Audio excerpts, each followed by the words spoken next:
சமீபத்தில் கரூரில் நடந்த விபத்து ஒட்டுமொத்த தமிழகத்தையும் பேர் அதிர்ச்சிக்கு உண்டாக்கியிருக்கிறது. இந்த விஷயத்தில் இன்னும் அந்த கட்சியின் தலைவராக இருக்கக்கூடிய விஜய் அவர்கள் இன்னும் ஒரு அரசியல் பண்பாடுகளை வளர்த்து கொள்ளவில்லை, அரசியல் தகுதி வரவில்லை என்பதுதான் எங்களுடைய பார்வை.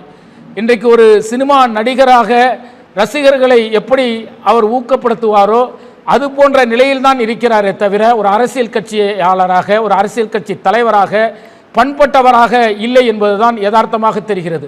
மக்கள் கூட வேண்டும், மக்கள் தன்னை பார்ப்பதற்கு பல ஆயிரம் நபர்கள் வந்துவிட்டார்கள் என்பதை ஊடகத்திற்கு தெரிவிக்க வேண்டும், தமிழகத்திற்கு தெரிவிக்க வேண்டும் என்பதற்காகவே அவர் காலதாமதமாக வந்ததும், அங்கு வந்தவர்களுக்கு அடிப்படை தேவைகள் செய்து கொடுக்காததும், ஒரு நல்ல அரசியல் கட்சி வளருவதற்கான அம்சங்கள் இல்லை என்பதை இதை தெளிவுபடுத்துகிறது. அதே நேரத்தில் கரூரில் நடந்த சம்பவத்தை வைத்துக்கொண்டு விஜயை இன்றைக்கு யார் பக்கம் இழக்கலாம் என்பதற்கு பல கட்சிகள் போராடுகின்றன.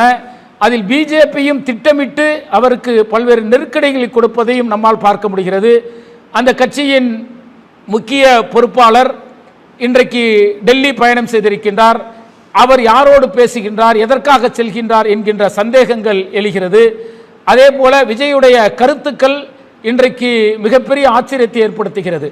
ஒரு கட்சியின் தலைவராக தொண்டனை வழிநடத்த வேண்டிய தலைவர் பல இடங்களில் அந்த தொண்டர்கள் டிரான்ஸ்பார்மர்களில் ஏறுவதும், வாகனங்களில் நின்று பயணம் செய்வதும், போதையில் பல்வேறு தகராறுகளில் அந்த கட்சி தொண்டர்கள் ஈடுபடுவதும் விஜய்க்கு தெரியாமல் இல்லை.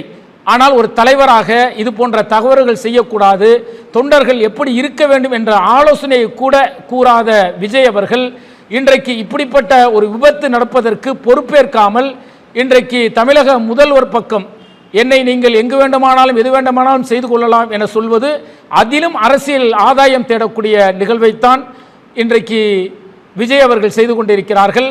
தமிழக மக்கள் நிச்சயம் சிந்திக்கக்கூடியவர்கள்.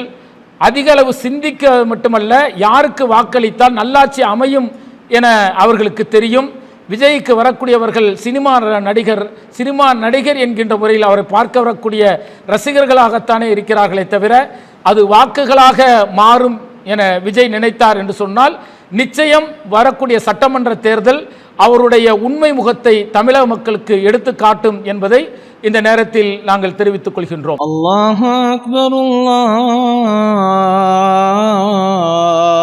அக்பர்.